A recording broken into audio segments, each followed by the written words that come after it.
Solicito al doctor Antonio Eusebio Lascano Araujo Reyes, quien en representación de los académicos y académicas que ingresan como socios honorarios nos dirigirá unas palabras.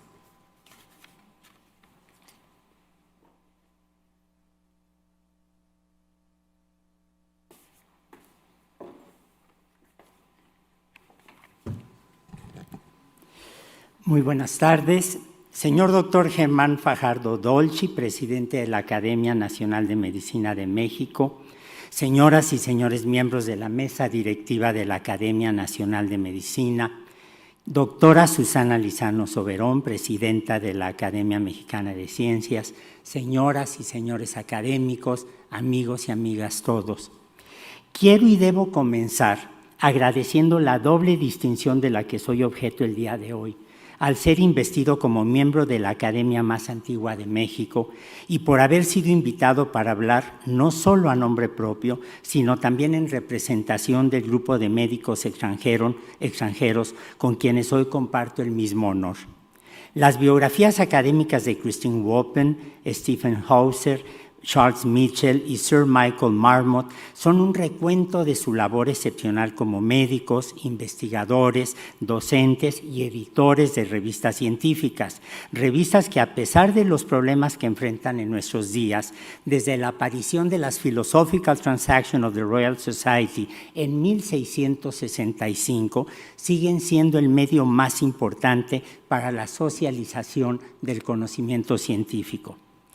La fundación de la Academia de Lincei en Roma, la Académie Montmartre en París y la Royal Society en Londres a lo largo del siglo XVII marca para muchos el nacimiento de la ciencia moderna.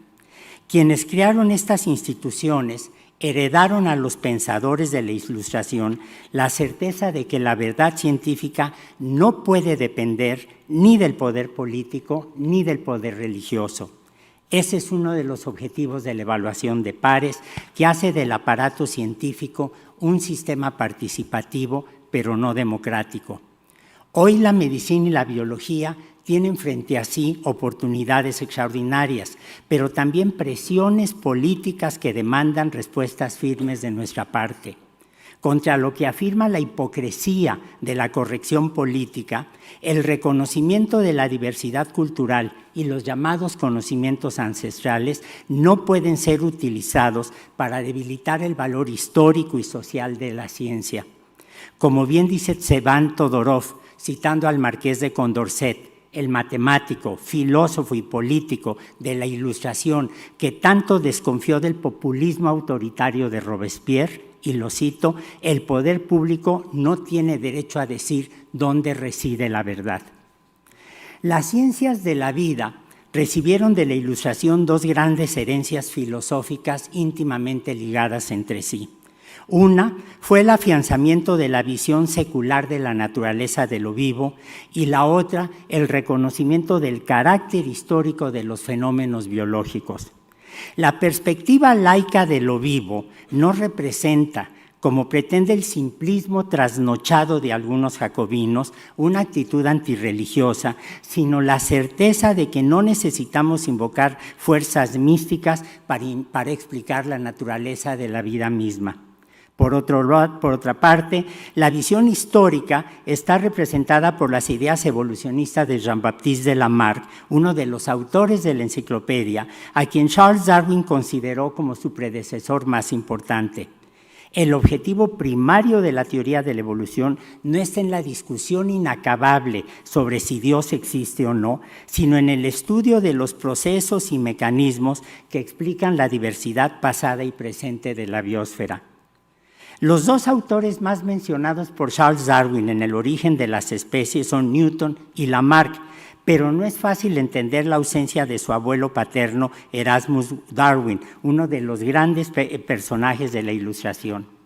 Erasmus había estudiado en la Escuela de Medicina de la Universidad de Edimburgo, una de las instituciones educativas más avanzadas del Reino Unido. Era médico y poeta, pero aunque fue uno de los fundadores de la Sociedad de los Lunáticos, no era un demente.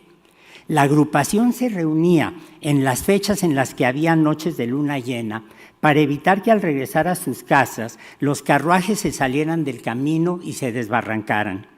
Con sus amigos, Erasmus Darwin se opuso a la esclavitud, apoyó las ideas de la Revolución Francesa, fomentó el desarrollo científico y tecnológico, respaldó la independencia de las colonias estadounidenses, promovió en la teoría y en los hechos la educación femenina y, como le escribió a Edward Jenner, imaginó un futuro en el que los niños fueran bautizados y vacunados el mismo día, al mismo tiempo.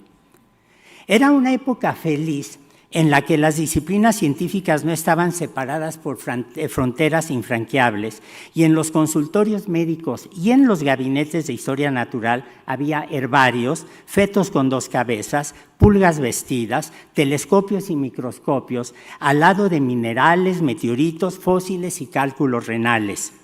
Erasmus Darwin era a la vez médico y naturalista y publicó poemas sobre las plantas y su taxonomía. Su libro La zoonomía o las leyes de la vida orgánica era a la vez un llamado a la modernización de la medicina y a la promoción de las ideas de la evolución biológica. Sus opciones transformistas lo llevaron a rediseñar el escudo familiar, y creo que ahora podemos ver el escudo familiar de Erasmus Darwin.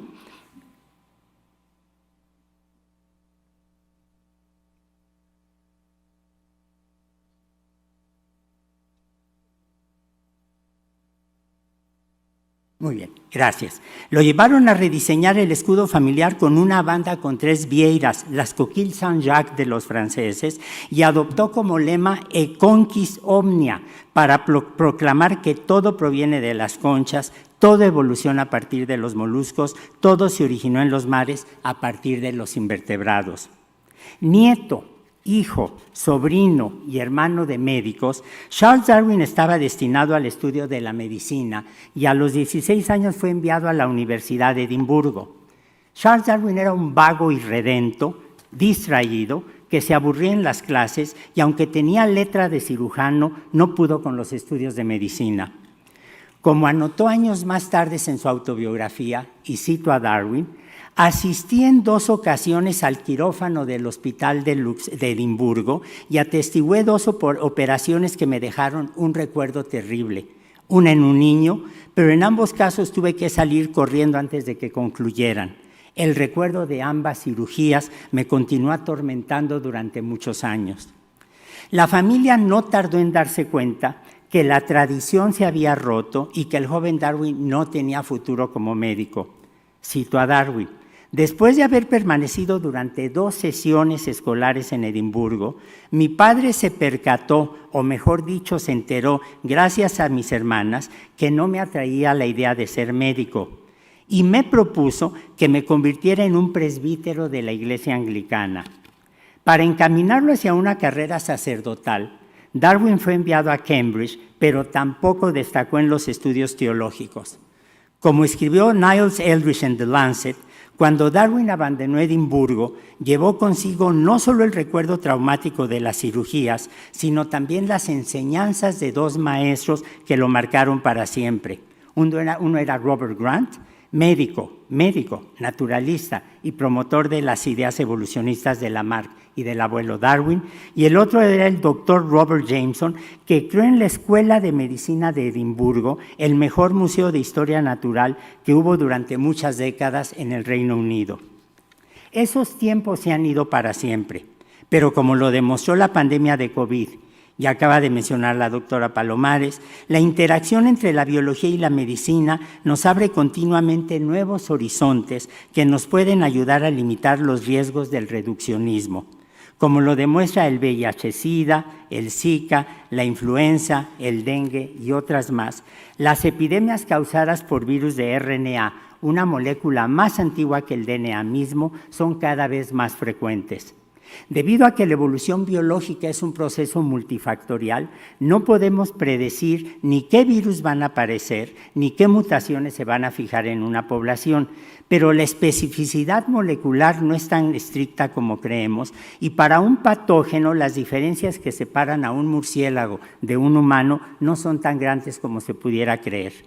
Esto lo comprendió muy bien Charles Darwin, que en 1871 publicó su libro sobre el origen del hombre, en donde afirmó, y cito de nuevo a Charles Darwin, es sabido por todos que el hombre está construido sobre el mismo tipo general o modelo que los demás mamíferos. Todos los huesos de su esqueleto son comparables a los huesos correspondientes de un mono, de un murciélago o de una foca. Lo mismo se puede afirmar de sus músculos, nervios, vasos sanguíneos y vísceras internas. El hombre puede adquirir, dice Darwin, de los animales inferiores o comunicarles a su vez enfermedades tales como la rabia, las viruelas y otras más, hecho que prueba la gran similitud de sus tejidos, tanto en su composición como en su estructura elemental, con mucha más evidencia que la comparación hecha con el auxilio del microscopio o del más minucioso análisis químico. Hasta aquí Darwin. El origen del hombre no es el mejor libro de Darwin, pero como escribieron hace unos 15 años James Moore y Adrian Desmond, hasta sus críticos más intransigentes reconocieron que en sus páginas, además de la aplicación audaz de procesos y mecanismos evolutivos para tratar de entender a nuestra especie, se subrayaba el significado del altruismo, la solidaridad, el sentido del deber, la compasión y el compromiso con el bienestar de los humanos. Y eso, ni duda cabe, son virtudes que todos reconocemos en la comunidad médica. Muchas gracias.